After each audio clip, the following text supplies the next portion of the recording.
Embarque, o podcast de todos os destinos. Prepare o passaporte e escolha o seu próximo destino de viagem. Para ouvir quinzenalmente em nitfm.pt. Olá a todos, o Cartão de Embarque está de volta para te levar a desbravar os caminhos deste mundo e o regresso não faz a coisa por menos. Hoje partimos para a Macedónia. Oficialmente falamos da República da Macedónia do Norte, que se encontra na Península Balcânica e que integrava a antiga Jugoslávia. Hoje no Cartão de Embarque contamos com a única guia da Macedónia que fala português. Ela é a Naumka Kuzeska e não vem sozinha. A Naumka e a Lida falam-nos sobre cidades como Ohrid e Kratovo, num episódio que até vai ter poesia. Por cá, os caminhos levaram-nos até ao Porto, onde temos encontro marcado com o nosso viajante português. Ele tem 29 anos, mas foi logo aos 5 que andou por aí a viajar como uma mala de porão. Já vão perceber porquê. Até porque o que o trouxe até nós foi a Macedónia, não estivesse ele a preparar um guia de viagem sobre este destino que estamos prestes a descobrir. Connosco, o Vasco Cardoso.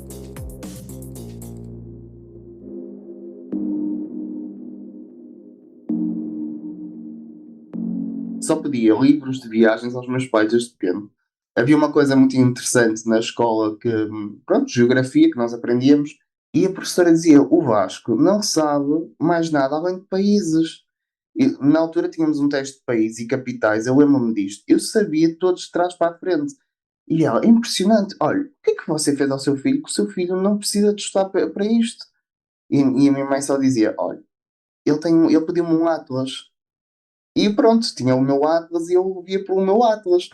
E até brincavam comigo na escola, amigos meus que ainda hoje se lembram quando falámos: olha, o Vasco antes de ir dormir pede à mãe um copo de leite e o Atlas.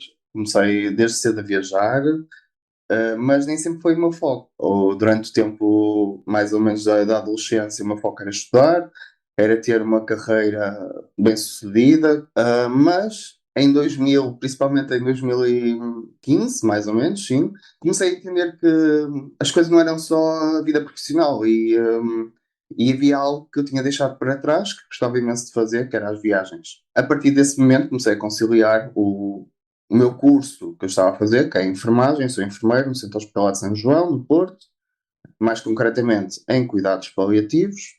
E então, já que eu gostava tanto de falar com pessoas e como eu gostava de viajar, então, que não aliar as duas coisas e viajar, conhecer novas culturas, conhecer novas pessoas e ao mesmo tempo também um crescimento não profissional, mas neste caso já mais pessoal. Não pensem que este crescimento pessoal não deixa de ter histórias caricatas. Ora, ouçam a viagem do pequeno Vasco até Marrocos. As viagens, para mim, tornaram-se muito mais caricatas a partir do momento que eu fui aos 5 anos, numa viagem com os meus pais para Marrocos, e fui como mala de porão, literalmente. A minha mãe esqueceu-se de fazer o meu passaporte. Para tudo neste momento para percebermos o que é que isto significa. Vasco Cardoso foi como mala de porão para Marrocos aos 5 Foi anos. mesmo, olha, isto costuma entender, não é? Eu era miúdo, 5 anos, não sabia aquilo que estava a acontecer, mas realmente a minha mãe basicamente esqueceu-se do passaporte em casa e só chegamos ao aeroporto de Lisboa, porque o voo era um voo fretado para a empresa que a minha mãe trabalha, eram trabalhadores com as suas famílias respectivas, e a minha mãe chegou à porta a fazer o check-in. Esqueci-me do passaporte miúdo. Então, após 2 horas, o voo atrasou. Isto em 98, salvo eu. E não me lembro da minha mãe caricata. Como não trouxe? Olha, por favor, ponha-me um miúdo. Ele não pode ficar em Lisboa e eu não vou levantar voo. O aeroporto de Lisboa liga para Marrocos, explicam a situação e após 2 horas de conversações, lá decidiram: o miúdo pode ir para Marrocos. E pronto, avisaram logo os meus pais: olha, o seu filho não vai dar entrada no país. Se acontecer alguma coisa, o miúdo não deu entrada, por isso é melhor agarrarem bem pela mão e não o perderem. Pronto, estás a imaginar, foi uma viagem para os meus pais um bocado tensa, mas para mim correu tudo bem.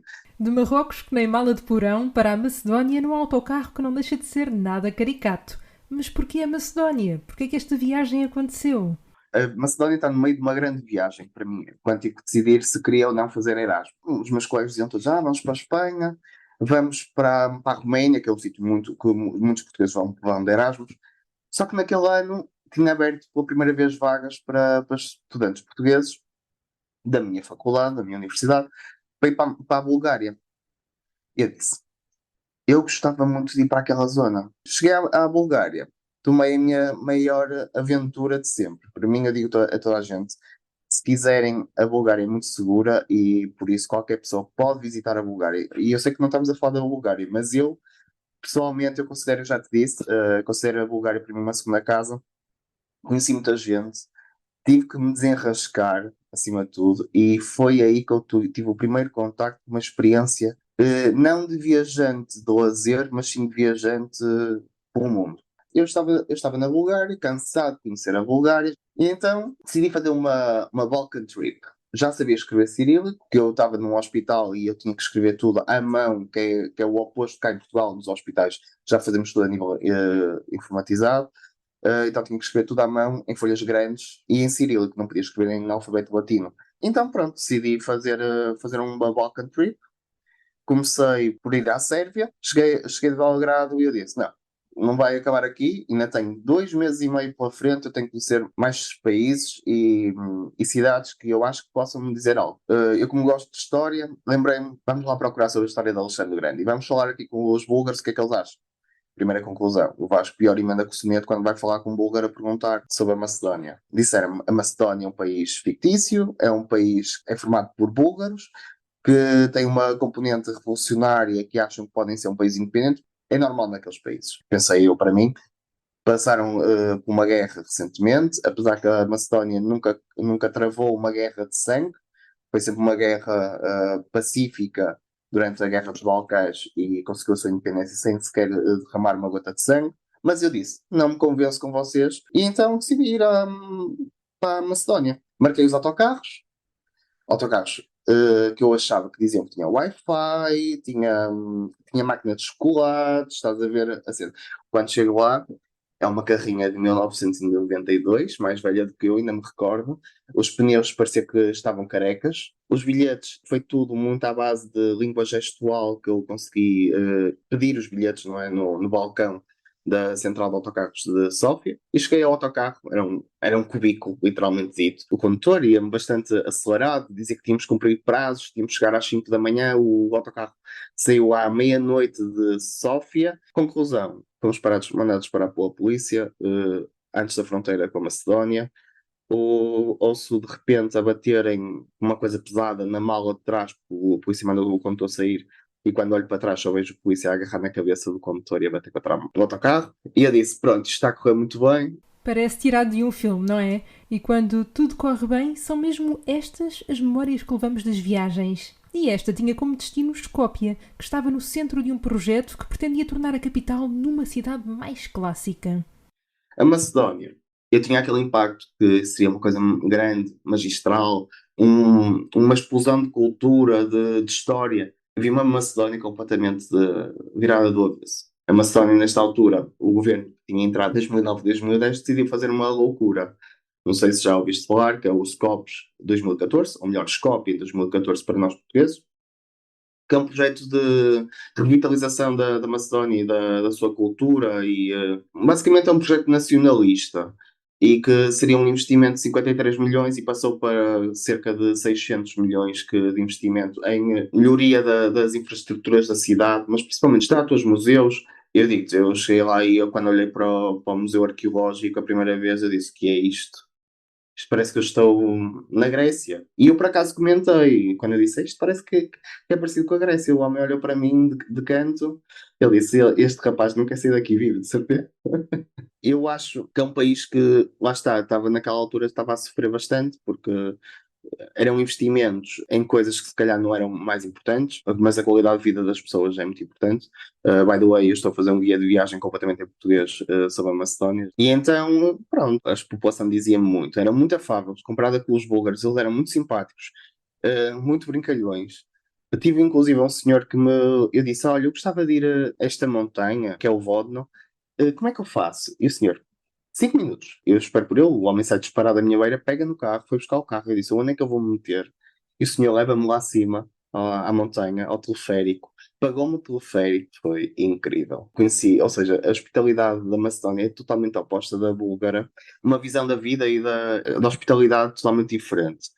E o povo macedónio, pronto, sentiu muito durante anos, desde a época antiga, ou seja, desde a época romana, e depois muito com as invasões, tanto dos povos godos, dos visigodos, etc., bem como depois da invasão turca que veio acabar por moldar um pouco os Balcãs que nós hoje conhecemos. Atualmente a Macedónia corresponde apenas a 40% do território que seria a Macedónia. A Macedónia só ficou com o território que seria da antiga República Jugoslava, e por isso 10% ainda continua em território búlgaro e cerca de 50% continua em território grego. Já percebemos que há todo um contexto histórico bastante complexo e que ainda se faz sentir aos dias de hoje.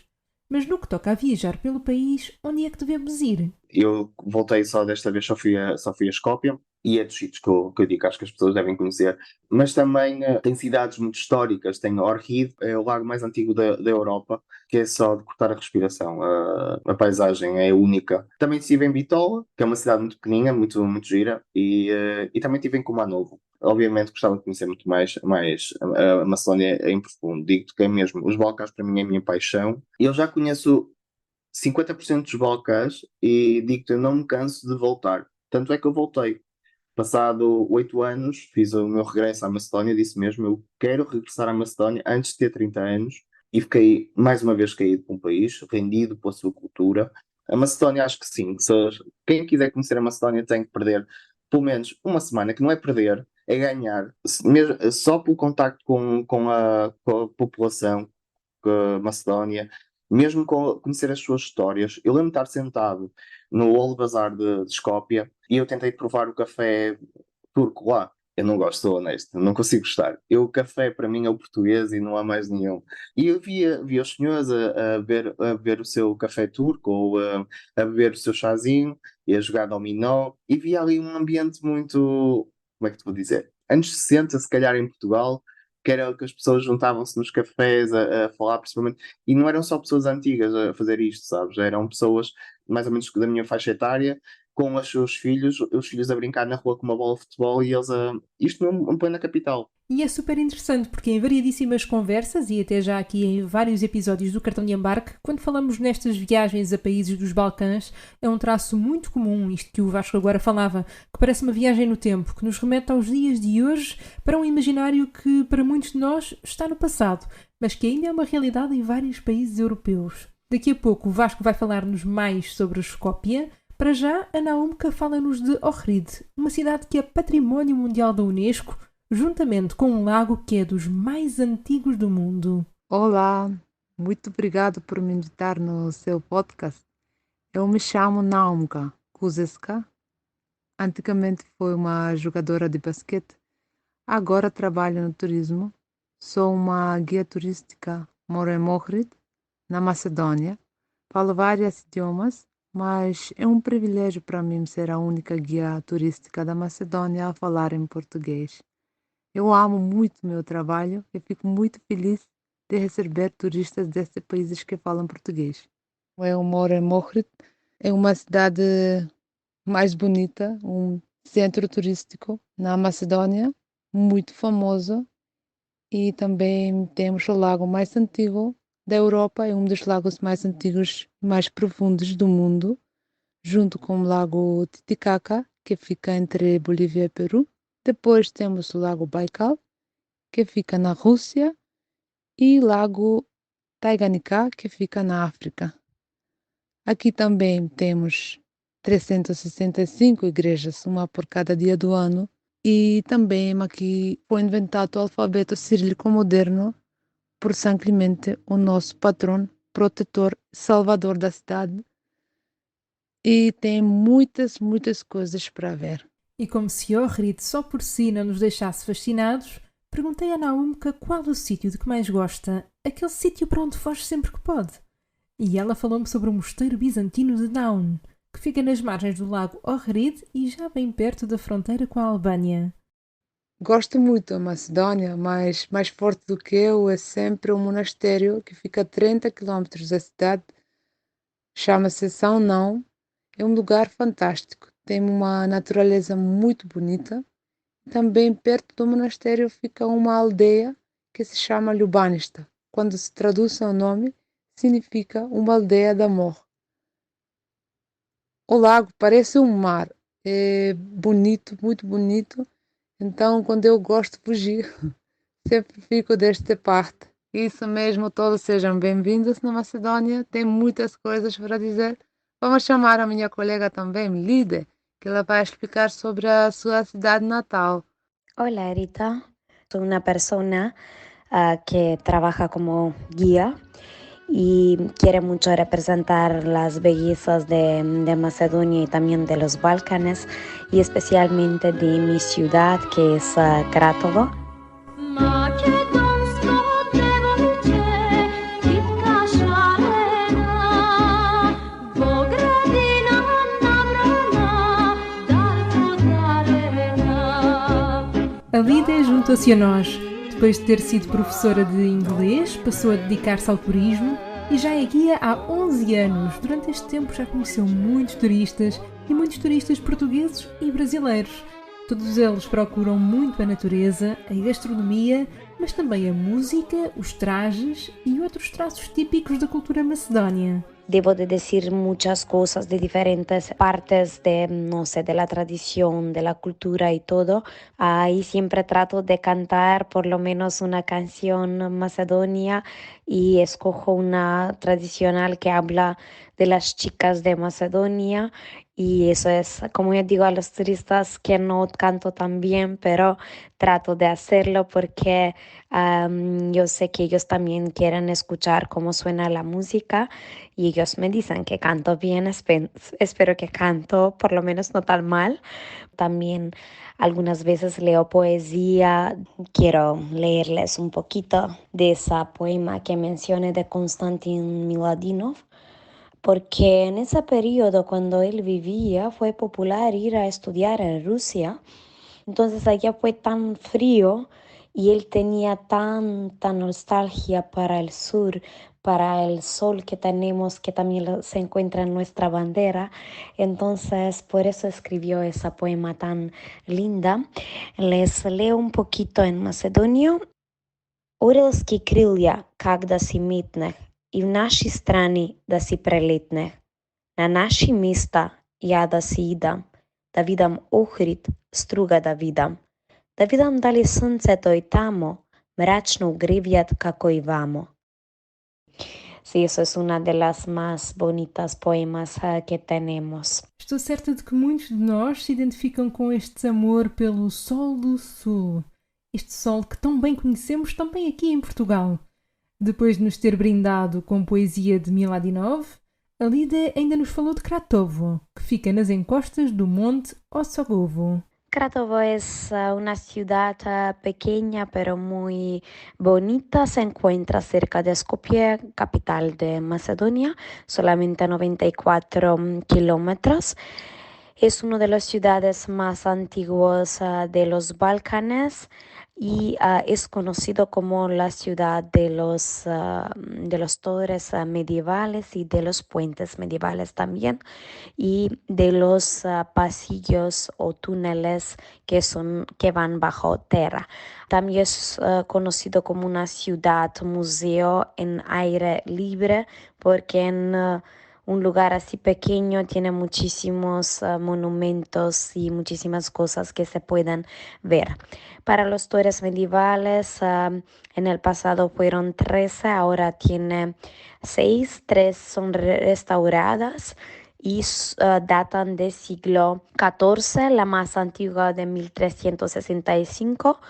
Las cosas que son típicas para comer en Kratovo es la pastramajka, que es una especialidad, yo antes decía como una pita que tiene carne de cerdo, pero algunos me mencionaron que se parece un poquito como pizza, la forma no es la misma, pero se pone también carne de cerdo ahumado que tiene un gusto, es muy sabroso, entonces ese turismo de gastronomía es muy popular, no solamente para las personas que vienen de otros países, también hay de Macedonia que vienen solamente para comer esa pastramajka. También tenemos un puente muy famoso, el puente de Rada, y tenemos una localidad interesante fuera de la ciudad que se llama Las Muñecas de Piedra, porque allá tenemos casi 150 muñecas de piedra que formó la naturaleza. Es un monumento de la naturaleza que es muy interesante y místico. Y también fuera de la ciudad se encuentra un sitio romano, Tranúpara, y allá tiene una iglesia rotonda que data muy temprano, cristiana. Entonces la rotonda es muy única porque de esos periodos no se quedaron mucho en el mundo. Y cerca de esa localidad también tenemos un observatorio y santuario también, donde la gente observaba las estrellas, la luna, el sol, y también daban sacrificios y pedían a los dioses en ese tiempo. Entonces, Cratovo, como ven, como pueden escuchar, tiene naturaleza, tiene también monumentos, también tiene comida riquísima, iglesias para cada gusto.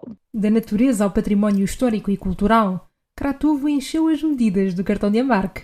Mas neste nosso roteiro ainda regressamos a Escópia com o Vasco, que nos fala de uma capital relativamente pequena, mas com muito para explorar. Então, eu voltei a Escópia, como eu te disse, eu vi uma capital completamente virada de pantanos, tudo a ser construída, a estátua que agora é a estátua do guerreiro, antes era a estátua de Alexandre o Grande, ainda estava em construção. Eu ainda vi a estátua desmontada, pousada no chão, e eu disse, não, eu vou ter que ver isto. Pronto, a estátua de Alexandre o Grande, para mim é a estátua de Alexandre o Grande, não é a estátua do guerreiro, mas o museu arqueológico vale a pena. Há muitos museus, inclusive, que são gratuitos. Tem o Museu do Holocausto, para quem não sabe, a Macedónia também teve cerca de 4 mil, não te quero estar a dizer um valor errado, mas acho que é cerca de 4 mil deportados para um campo de concentração na Polónia, e por isso eles têm o Museu do Holocausto. Tem a Ponte Velha, que também é lindíssima, mantém-se desde os tempos da ocupação otomana, do início da ocupação otomana, e depois é que fizeram as outras pontes.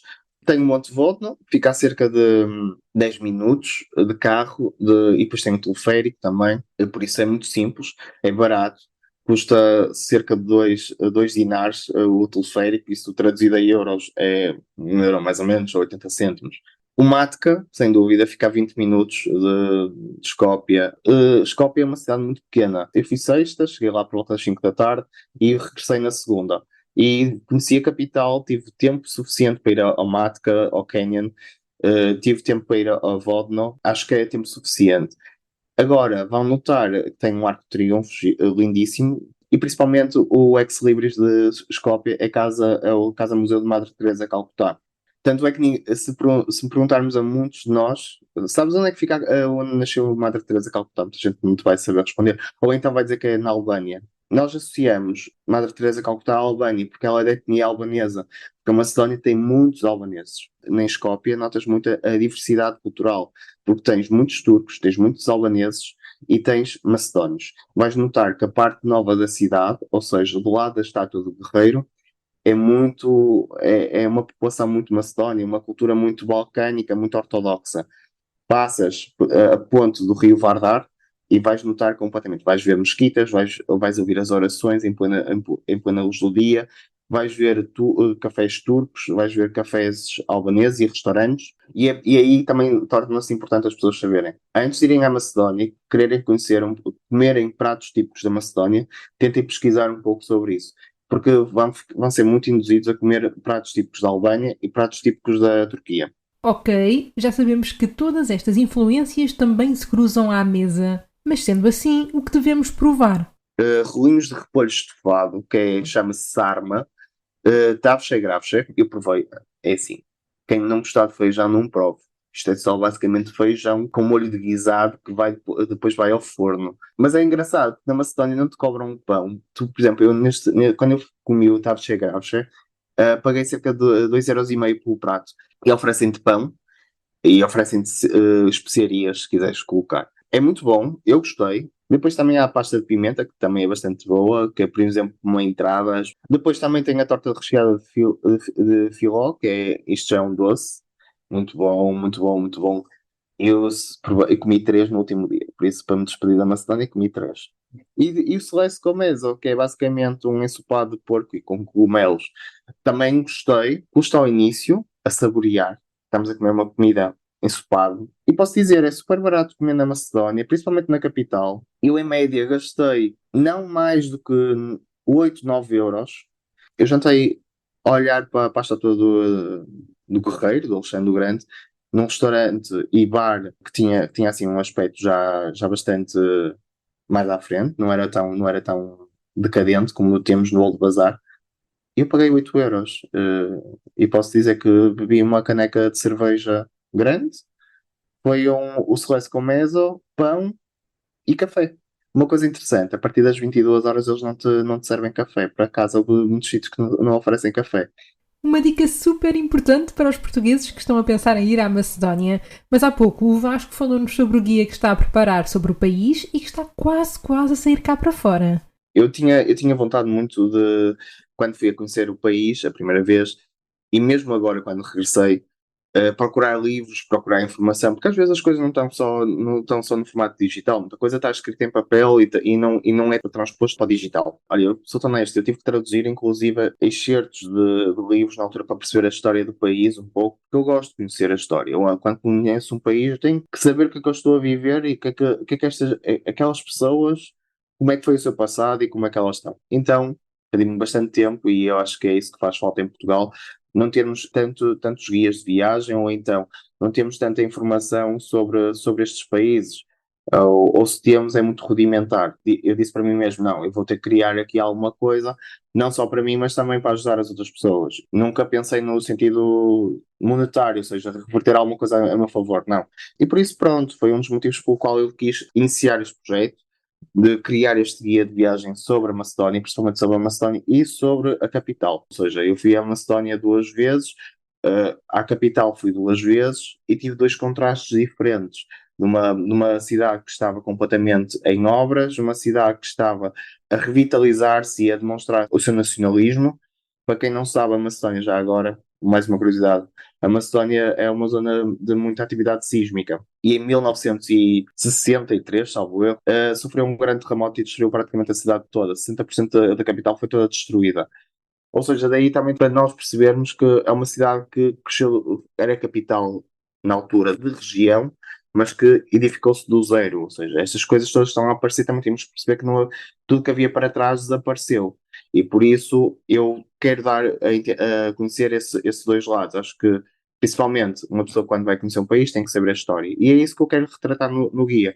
Falo sobre a história, falo sobre o país, sobre curiosidades do país, tudo muito segmentar, e depois faço um roteiro, vou pôr lá os sítios que se devem visitar, os mais importantes e aqueles que as pessoas quiserem, podem visitar ou não. E claro, vou falar um bocadinho sobre também os meios de transporte, que acho que é para quem vai para um país dos Balcãs, infelizmente, não há, a comunicação ainda é um pouco dificultada pelas barreiras linguísticas, e por isso acho que é importante fazer este apanhado de toda a informação. Um guia que podes levar no bolso ao lado do teu cartão de embarque. Muito obrigada, Vasco, a nossa mala de porão. Obrigada também a Naumka e à Lidé, que foram incansáveis ao mostrar-nos um país tão belo como a Macedónia. Quanto a nós, até ao próximo destino.